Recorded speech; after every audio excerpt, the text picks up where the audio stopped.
Good morning, everyone. For today, I want to thank Mr. Isaac Rinaldi to send us this background picture, which is actually very relevant for our topic of discussion today. So those are the A10 warthogs, or warthogs, yeah. So thank you for that. Let me share my screen with you before we begin. All right. A few points I want to mention regarding your final paper that are important. I want to talk about it before I go into today's topic. Number one, as I said on an email that was sent yesterday, you asked me about the problem of writing the paper in groups. As I said, you can write the paper in groups of 2 or 3 students together, and it's a problem now because of the pandemic and the way that classes are being taken that you cannot actually meet your classmates, and I understand that.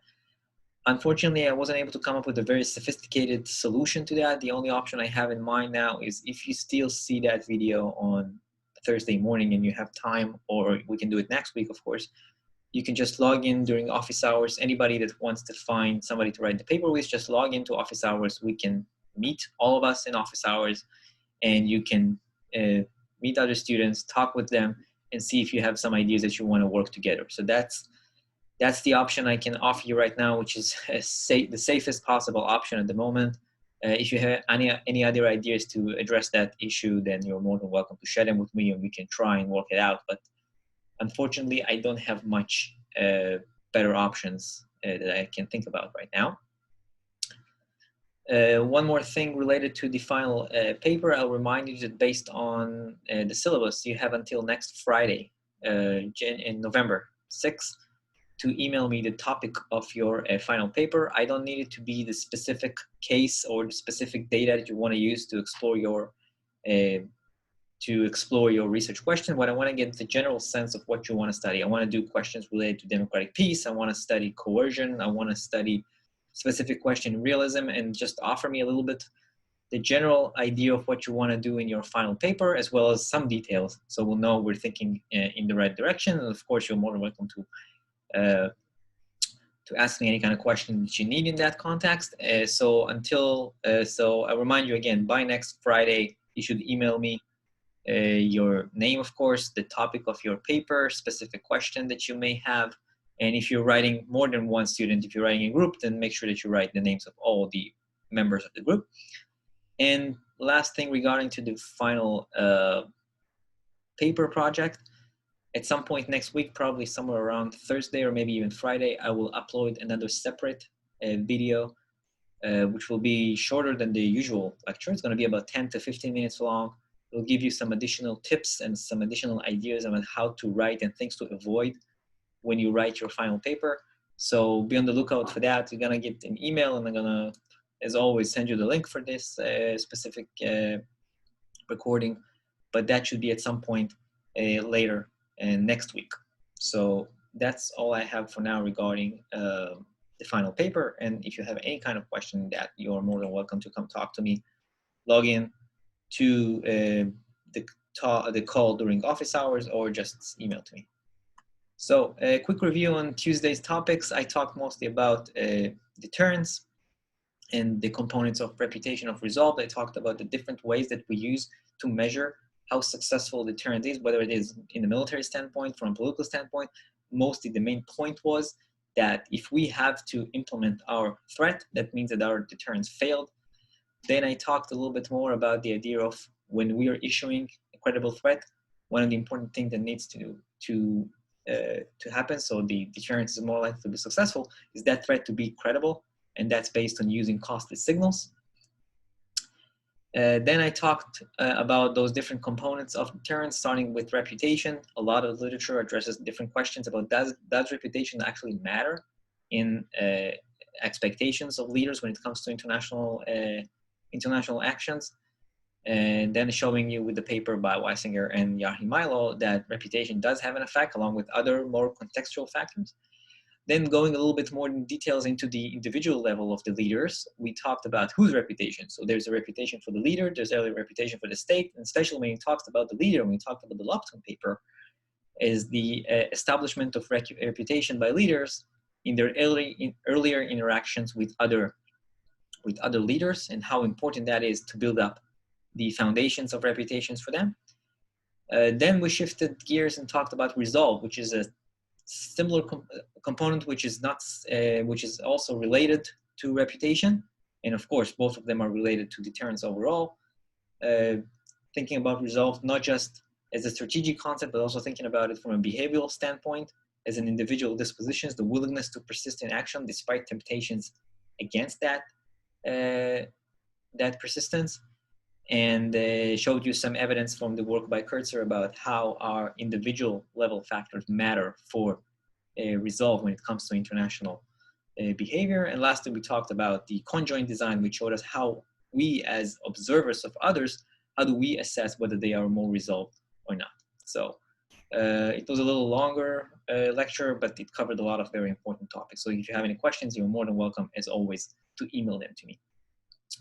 Let's talk about today. So today's topic will complement the discussion about deterrence, and we will address the different ways that we use military force mostly, and whether the applications of military force in order to engage in those kinds of strategies of deterrence and to accomplish those kinds of goals of deterrence, or we talk about other concepts, whether the use of military power is actually successful. So military power is generally considered as a common foreign policy tool by all states, yet it is more useful for realizing some goals than other types of goals. If we think about the use of military power in the context of foreign policy, so we can classify 4 different categories of using military powers, and this is based on a very famous paper by Art from a lot of time ago, somewhere in the 1980s. He proposed those 4 general categories, which are deterrence, defense, compellence, and swaggering, which I will detail in a minute about each one of them. One of the important arguments that he made is there are very few states that have the military capabilities to accomplish all those 4 goals or all those 4 strategies, especially when you think about all those 4 strategies at the same time. So let's talk a little bit more in detail about those different categories. So the first is defense. The idea behind defense is the deployment of military forces to accomplish 2 goals, either to push back an attacker and to minimize the damages to ourselves while we are keeping ourselves safe. The military forces in this case are deployed against the military forces of the adversary and not the population of that rival. And we can use the military forces to repel an attack that took place, or we can engage in offensive attack if we believe that an attack by an adversary is imminent, which is what also termed as preemptive strike. Another version of a preemption is a preventive attack, and this kind of attack is usually taken when we believe that the adversary plans to attack us, and any kind of delay in applying the military power will actually be more costly for us than not waiting. So in a sense, it is the application of military force when we still have the advantage in capabilities in terms of balance of power. When I'm still more powerful than my adversary, it may be better for me to engage in this kind of an attack than wait and sustain the cost later. So that's one category. The second one is one I talked a lot about on Tuesday, and that's deterrence. That's the deployment of military power to prevent an adversary from doing something that I don't want my adversary to do, or prevent him from doing something that maybe he will be tempted to do. And I do that by threatening with unacceptable punishment if the adversary will engage in those kinds of actions. That's the idea behind the threat of retaliation. Using military power as part of a deterrence strategy is one of the essence of that strategy. If we need to carry out the threat of using military powers, in that case, deterrence has failed, which is something I've talked about a lot on Tuesday. And because just as I said on Tuesday, the deterrent threat that is being issued is made precisely with the intention of not actually carry out that threat. If I have to carry out the threat, then my deterrence has failed. But it is still part of the ways that one of the possible ways to use military power. The third category is a little bit different, something we haven't talked about yet, and that's compellence. It is the deployment of military power to either stop an adversary from doing something that has already began, or to force the rival to engage in some action that she has yet to initiate. That's the idea behind compellence. Now, compellence can be an active use of military power to stop the adversary from taking some kind of action, which is unacceptable to me, or it can be a passive use of military power, which is displaying the costs to the rival that unless she will change her behavior, that's what's going to be the cost that she's going to pay. That's the two types of compellence that we're going to use. One of the difficult questions that the literature is sometimes having trouble to address is what actually is the difference between deterrence and compellence. Those two concepts are very, very close. And one way that we can distinguish between them is to view deterrence as a passive action and compellence as a active action. I'm sorry. The success of deterrence is mostly when we don't have to carry out the threat. On the other hand, the success of compellence is based on how fast will the adversary conform to our demand. So that's one way to distinguish between those two strategies. Now, one more thing we can think about, we should know regarding compellence is that, well, it's easier to demonstrate compellence use of military power. It's not hard to initiate because it's based on our decision to initiate military power. So it's easier to demonstrate compellence. It's much harder to actually achieve successful one.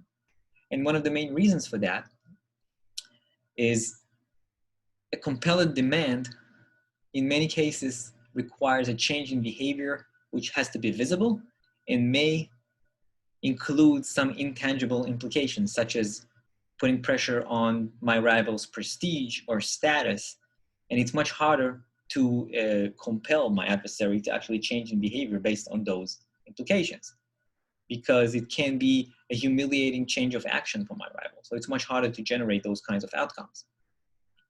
We can also think about it in the context of the audience cost for my rival. If I'm compelling my rival to stop some kind of action, but that rival already began taking some kind of military power against me, and I compelled that rival to stop, he will pay the price. He or she will pay the price for backing down. We talked about audience cost at length.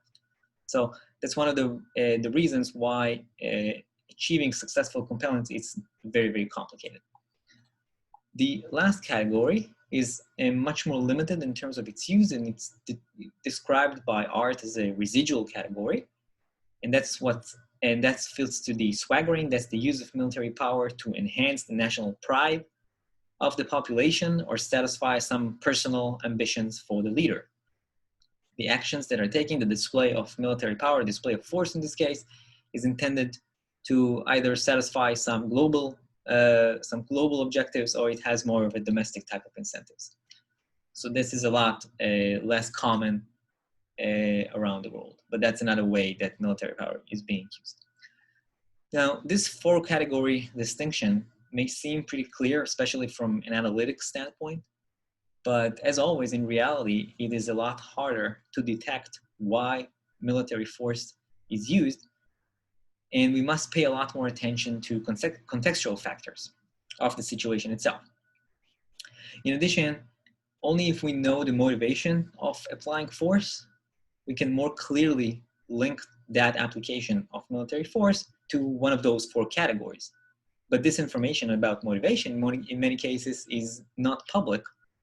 It also can be part of a misinformation campaign, or can be just a post hoc justification. So some country decides to apply military force for its own objectives and then decides to justify it after already engaging in the military attack. So that makes it very hard to look at one conflict and say, well, now country A has used its military power for the objective or in order to accomplish the strategy of deterrence. It's much harder in that case. We can think about other examples. How can we identify a defensive use of military power versus a compellent one? Because the first country that engages in the attack in this case can be either the defender, which decided to initiate a preemptive attack, or it can be the compellent actor, which decided to take place in order to make a compelled demand. So it's very hard in reality to distinguish between those different categories. One more type of strategy in terms of using military force that I want to talk about, and that's very similar to compellence, and that's going to be the main topic we're going to talk about today when it comes to the other research I'm going to mention later on today, and that's coercion. The idea behind coercion is to change the behavior of a rival by manipulating the costs and benefits from the decision of the rival to engage in any kind of an attack. And similar to compellence, it pushes the rival to one of two different actions, either forcing the rival to take action she would not otherwise take, or forcing the rival to cease from taking some action that has already taken place. So that's very simple in that case. It's very similar in that case to compellence. There are different foreign policy tools that can be used to implement coercion or coercive strategy. It can be economic sanction, which I've talked already about in details in previous weeks. Can be diplomatic pressure or diplomatic isolation, which is just a different version of sanctions, just not economic, just more diplomatic standpoint. But the most common set of tools which are used to engage in coercive action is the use of military power. And the main objective, similarly in a way to compellence, is to attain concessions from the rival without having to pay the full cost of going into full-scale military victory. So instead of going to a full-scale military war, I want to be able to attain concessions from the rival and just pay some of the cost for that.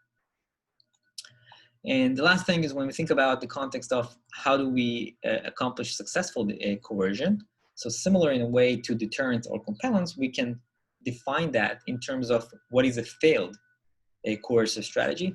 So failed coercion takes place when we have to stop those actions before securing any kind of concessions. That's a failed strategy of coercion.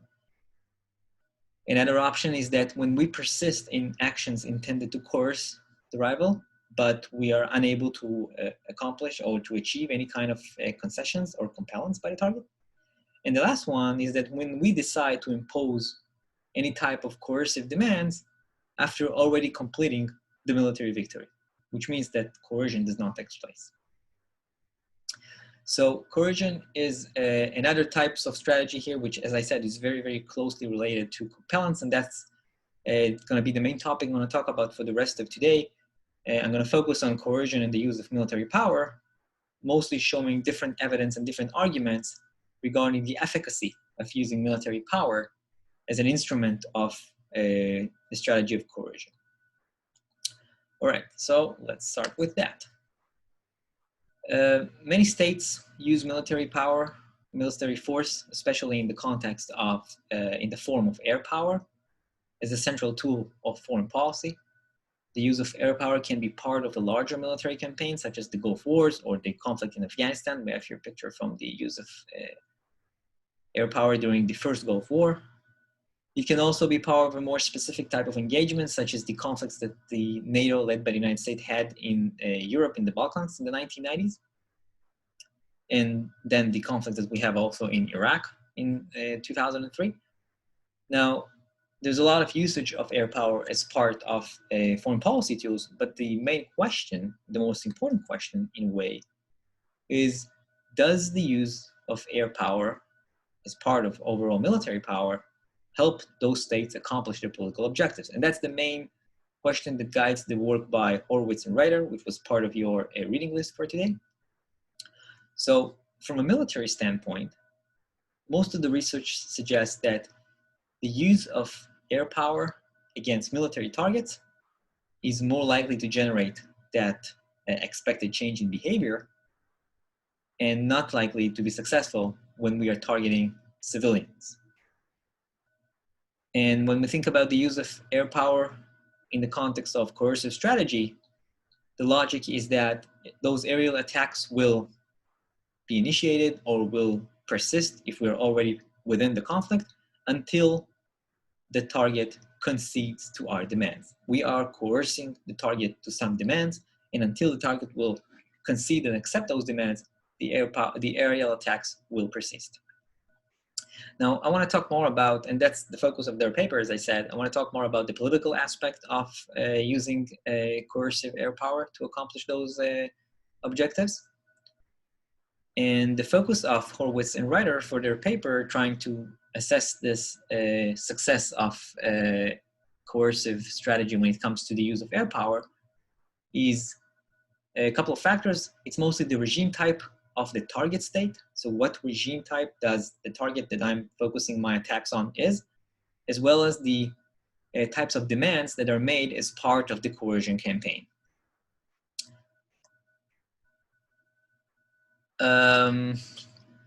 The context of air power as a coercive tool is very, very related in that case to democratic regime. We can think about it in two different angles. On the one hand, implementing a coercive aerial strategy against a democracy should be more effective because both the citizens as well as the politicians in a democratic country are more sensitive to high number of casualties. So aerial attacks should be more powerful in this case, and that should, at the bottom line, that should lead to a more successful coercion against democratic country. And I'll detail about that in a few minutes. At the same time, if we think about a democratic state that engages in coercive campaign using aerial power, it's very, very appealing to use those kinds of tools because it allows to execute a military strategy or military action with a very low number of casualties. It reduces the risk to the lives of the operatives because when we use aerial power and not putting boots on the ground, then the risks are much lower. All right, so I want to focus more on the Horowitz and Ryder work, especially. They talk about three different factors or categories to measure or to estimate the likelihood of success in coercion when we're using military power, especially aerial power. So the first factor they talk about is the type of aerial campaign that has been taking place. And we have to distinguish between the target of the attack, whether it is military or civilian. So the first type of strategy is what's called a denial strategy. And that kind of strategy focuses on military assets, that is forces on battlefield, that is attacking military production facilities, that is attacking supply lines. The overall objective in this case is to create damage to the military capabilities of the rival. And success in that context is defined as the destruction of the means by my rival to muster military resistance. And it provides a signal to that adversary that the cost of going to war are going to be much higher because my specific aerial strategy will reduce her tools of resistance. So that's the denial strategy. The other one is what's called punishment strategy. The focus here is civilians and civilian infrastructure, such as attacks on power grids or water supplies.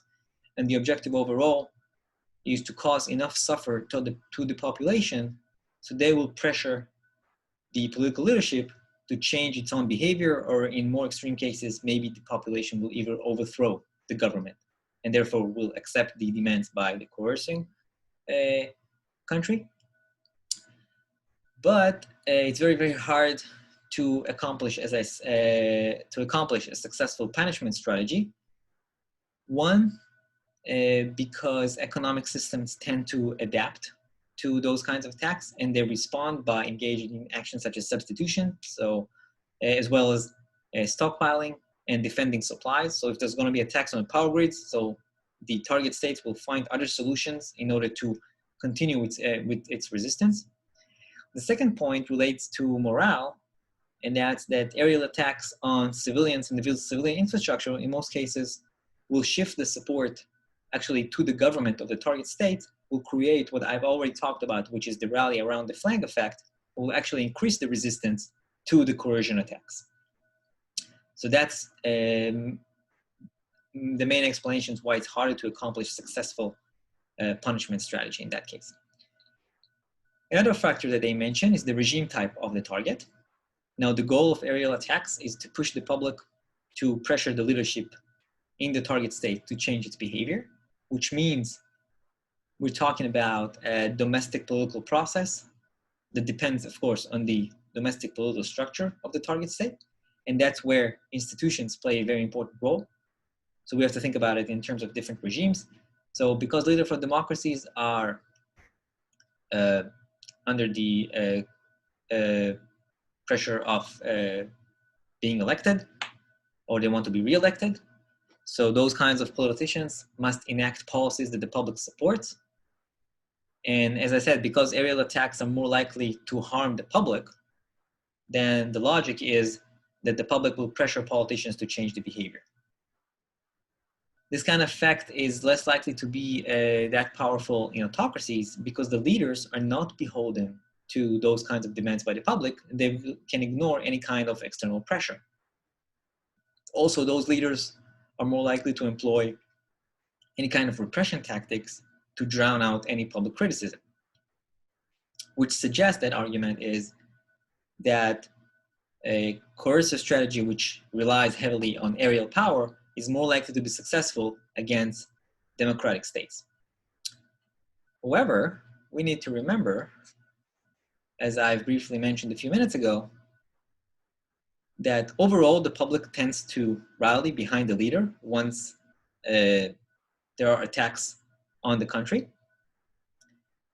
And in democracies, this effect is likely to be even more powerful because even though research has shown that the public in democracies tends to reject wars, once a conflict has already begun, then the effect of rallying behind the leader tends to be more powerful because once the conflict already began, then the public in a democracy is going to rally behind the leader and supports that leader in the resistance to the coercion attacks.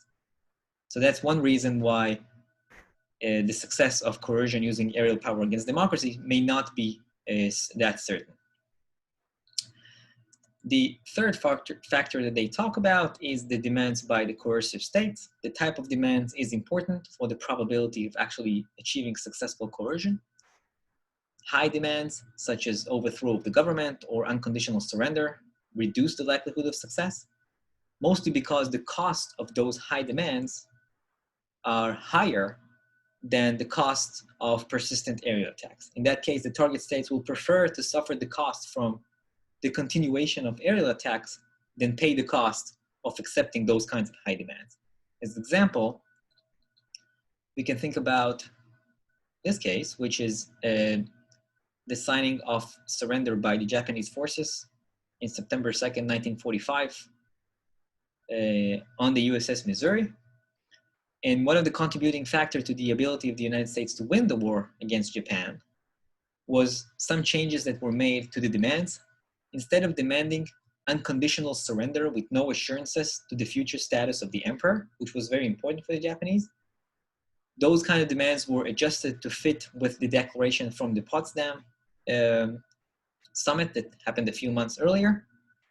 And those changes to the demands by the United States were viewed by the Japanese as offering greater security for the emperor, even if in some cases it was more of a symbolic security for the emperor. There was no demand of overthrowing the Japanese emperor from its place.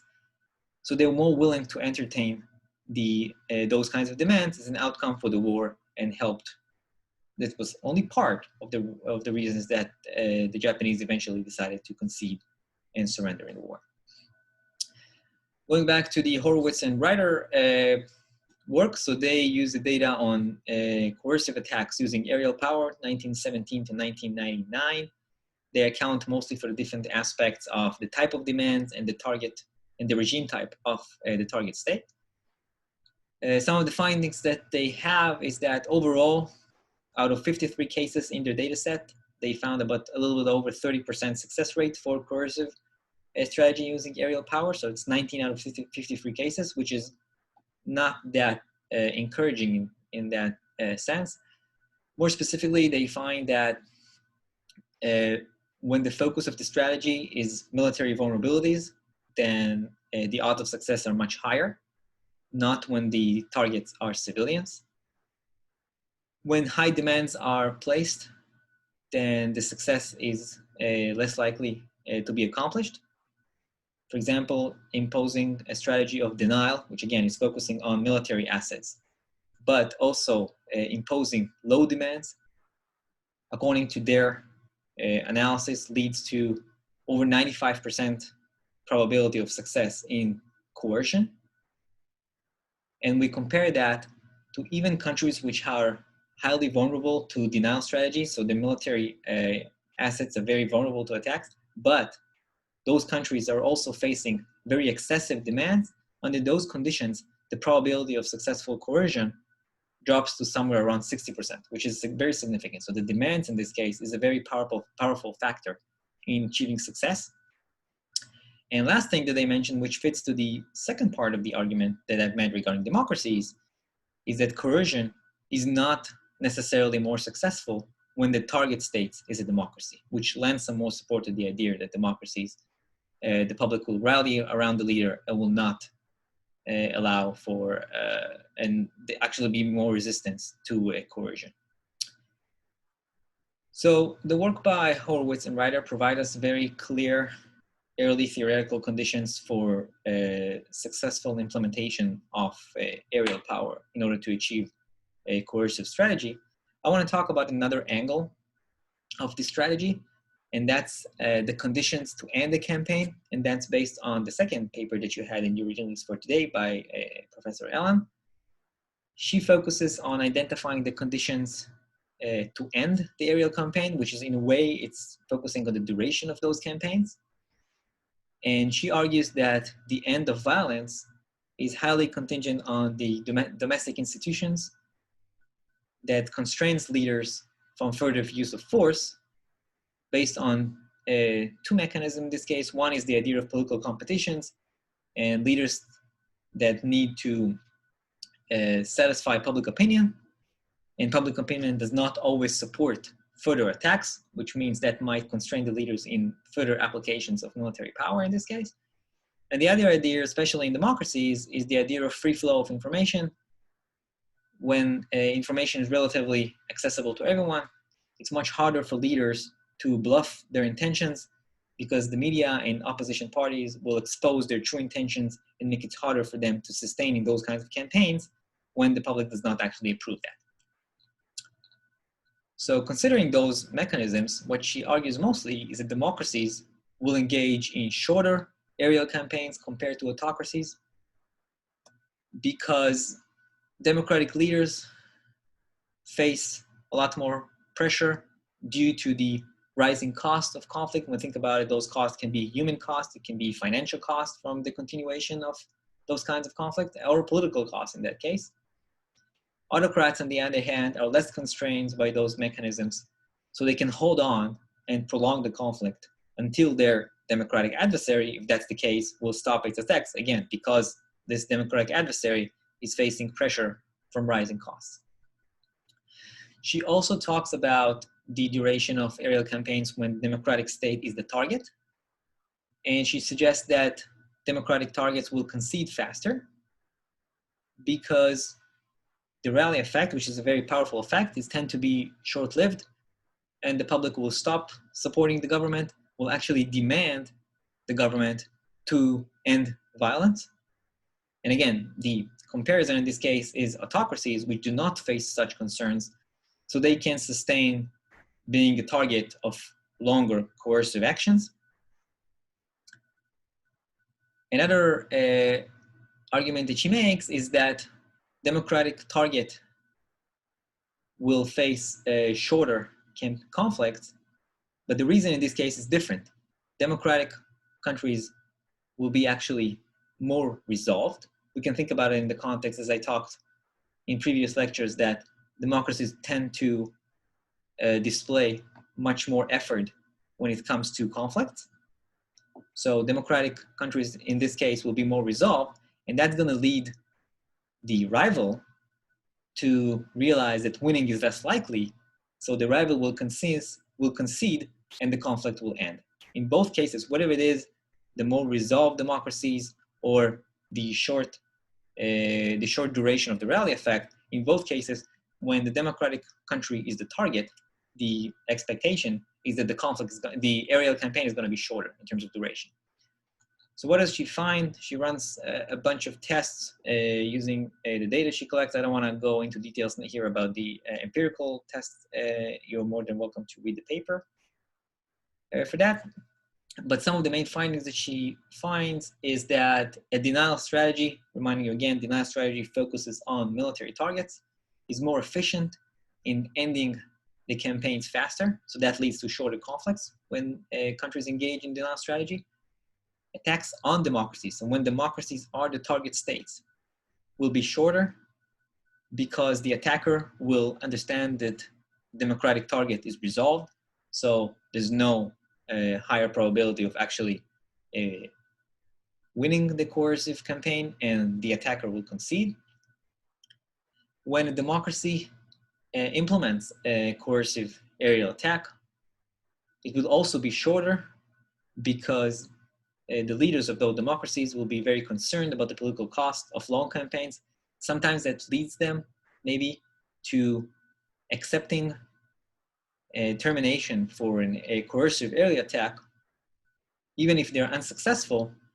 So they will prefer to pay the price of unsuccessful coercive campaign using aerial power than paying those rising costs of sustaining the conflict. So either way, a democratic country which engages in an aerial attacks will engage in shorter campaigns. And finally, the probabilities of successful coercive campaigns are higher when there's a more diverse approach and countries employ multiple types of forces. So not just aerial power, different types of power increases the likelihood of a successful coercion campaign. In general, what she shows is that when leaders decide whether to back down from an international crisis or contemplating to engage in an international crisis, they will consider the domestic institutions and constituencies and the effects of their policies for their own country, as well as what information they can get from their rival. So it's thinking about it more in a strategic sense. All right, so that's aerial power in the context of coercion. And now I want to focus on the use of aerial campaigns in a different context. Aerial powers has been prevalent over the last 20 years as part of fighting non-state actors, as part of counterinsurgencies. And in the following discussions, what we have until the remainder of today, I want to focus on using aerial forces to coerce militants. So the use of aerial power as part of bombing or strikes have been prevalent against insurgent forces and non-state actors, whether it is in the context of the American attacks in Iraq and Afghanistan. Israel has been using that extensively against the Palestinians. The use of aerial power against non-state actors is not just based on drones, which is most of the pictures that I have here of this officer here, which is an operative of drones, and pictures from some of the targeting operations they run. They can be just normal aerial power, but it's very common. Overall, the research that I've talked about, some of it earlier, suggests that targeting civilians is counterproductive, right? I talked a lot about those punishment strategies, and we know that targeting civilians is less efficient and does not increase the probability of successful coercion of the enemy. So when you think about it in the context of targeting non-state actors, which are highly reliant on being part of the civilian population, that means that the challenge here for coercion is much higher, and the use of military power, and especially aerial power, is a lot more complex. Now, before I go into those specific questions, I want to run through a brief introduction to the warfare of insurgency, because that's the focus of the discussion here. When it comes to insurgency, the key descriptive feature is asymmetry. The state fields a large, relatively well-equipped, regular military forces. The insurgents, or the rebels in this case, have much smaller types of forces.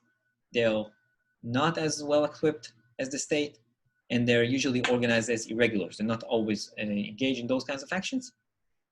Rebel forces will tend to avoid from large-scale and sustained confrontations with the state because of its clear material advantage when it comes to power capabilities. One of the most important aspects of insurgency when it comes to the insurgents themselves is the civilian population. They rely heavily on organizing civilians in the countryside as a means to build up forces which will be sufficient to take control of the state if that's the objective of the insurgents, or to detach a portion of the territory and take control of it, again, based on the objectives of those insurgents. They rely on the civilian population as an important support network in terms of hiding locations, recruitment, supplies. An important question here is how do insurgents, because they rely that heavily on the populations, how they control them? And the question and the answer is pretty simple: using violence, threats and acts of violence which are intended to ensure that the public will comply with the demands of the insurgents. So that's a little bit of background regarding the insurgency tactics. And let's go back to our question, which is engaging in coercive actions using aerial power against those kinds of rivals. So the first paper I want to talk about here is the Coercion and Papiskin paper from 2011. They addressed the question of coercing insurgents using aerial strikes as a counter-insurgent strategy. They focus on data from the Vietnam War, and they propose that in order to address this challenge of measuring success in coercion strategy using aerial power,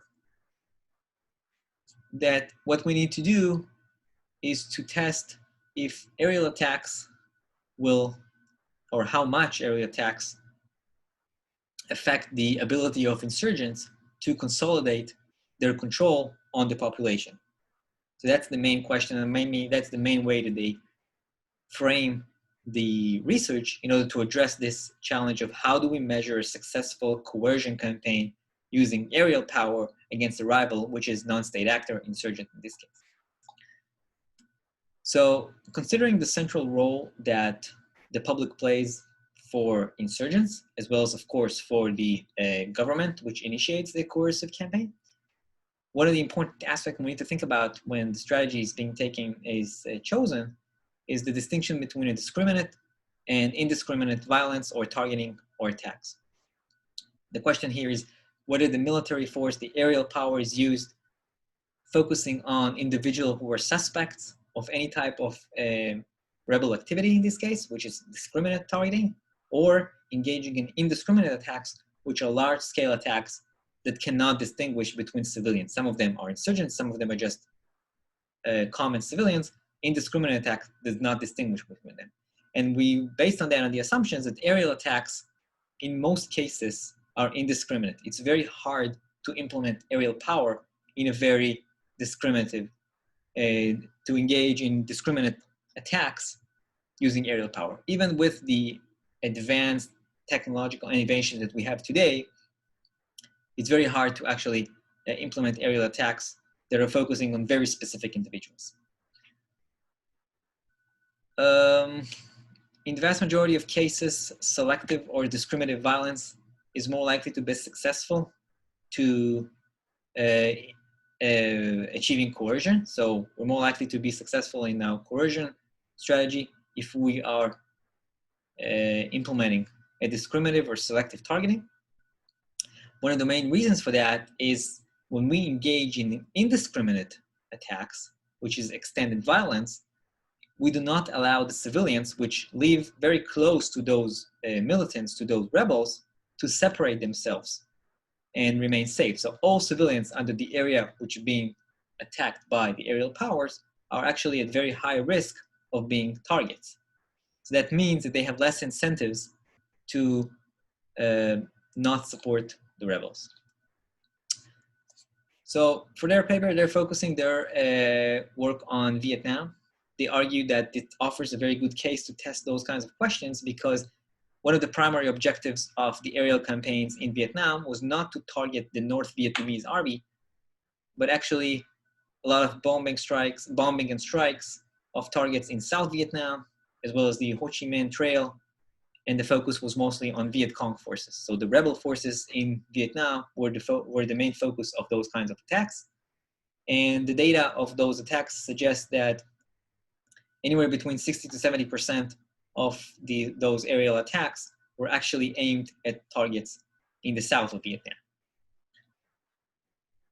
So Kosher and Pepisky rely on micro-level geographic location data. They also account for bombing campaigns, and they assess whether aerial attacks change the extent of control between the local South Vietnamese army or the Viet Cong. And just to get you a sense of the areas that they're looking at, so this is one example for their location data that they're using. Each one of those circles represent a radius of about 2 miles, and each one of those triangles represent a bombing attack. So what you see here is a very, very dense locations, and more specific look at the data shows that the vast majority of the civilian populations lived in very close proximity to those bombing locations. About 23% of civilians in their data lived in the proximity of about 3 kilometers from a location of an aerial strike in 1969, which from an analysis standpoint make it very hard to estimate casualties in each attack. Also because bombing attacks, especially at that time, were not very accurate. But again, from the overall research standpoint, it emphasizes the challenge of identifying discriminate attacks, which again, lends more support for the argument that aerial attacks cannot be discriminate. They usually are indiscriminate types of attacks. So what do they find?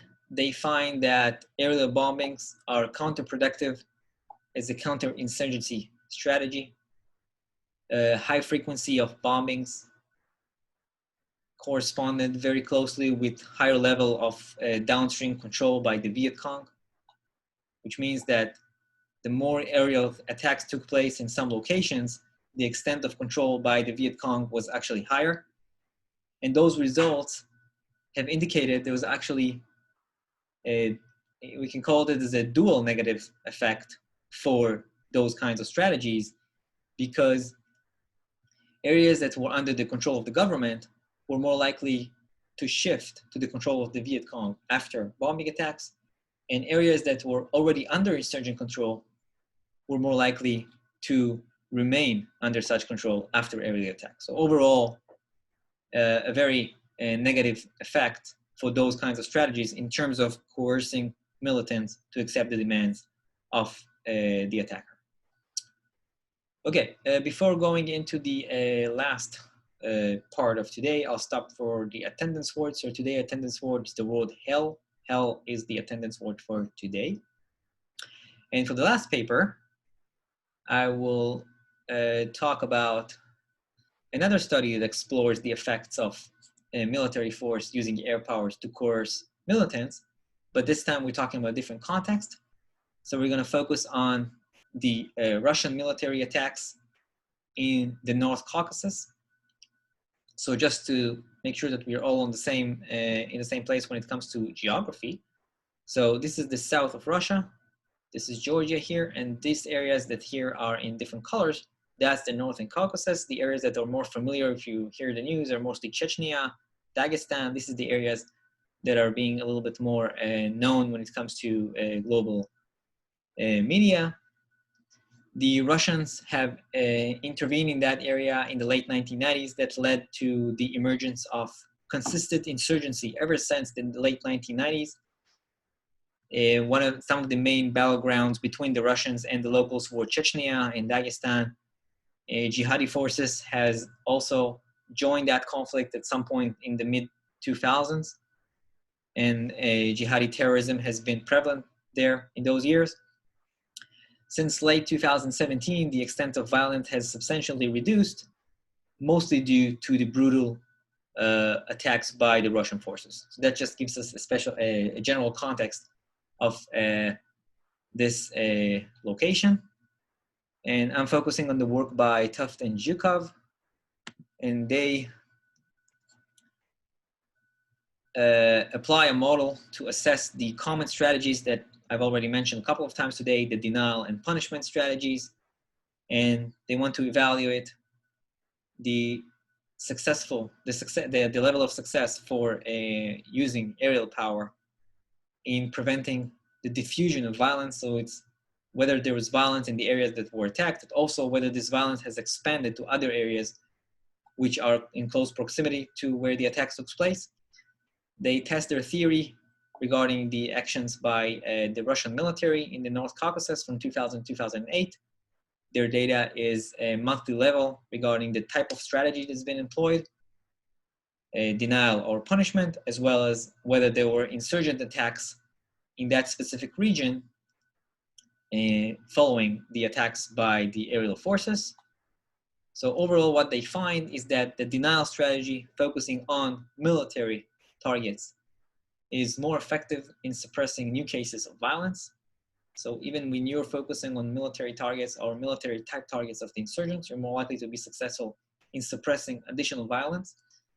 Compare that to punishment actions, which have a strong inflammatory effect on new and recurring cases of insurgent violence.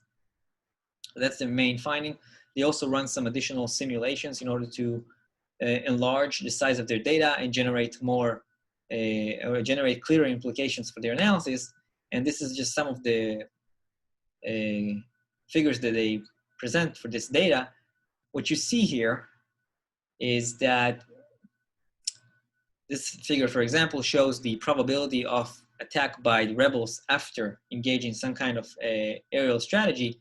And we see that using a denial strategy has the lowest probability of attack by insurgents, so it should be the most effective in terms of counterinsurgency.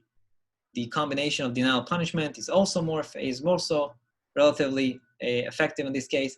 And finally, even doing nothing, which is this blue area here, or you can see no action here, is more useful than punishing civilians, which is the punishment strategy which I've mentioned earlier. And all that provides us additional evidence to support the already existing arguments from the literature from different contexts, whether it was, and I talked about the Vietnam War, or some studies that have been done on other contexts in the Middle East or in Africa, and showed that targeting civilians is less likely to be successful in terms of accomplishing coercive goals.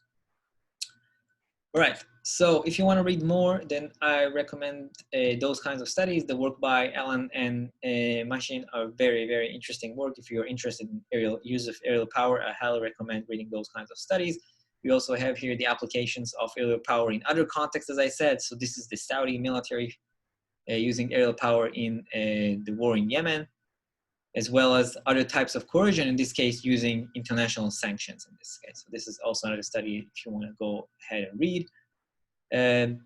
That's it. Next time, we're going to talk about Tuesday, which is election day. I highly encourage you, if you can vote and you haven't done it yet, go ahead and do that. It's important for your rights in a democracy. And with that, I am ending for today. I will wish you a happy or safe weekend, and I will see you on Tuesday. Bye, everyone.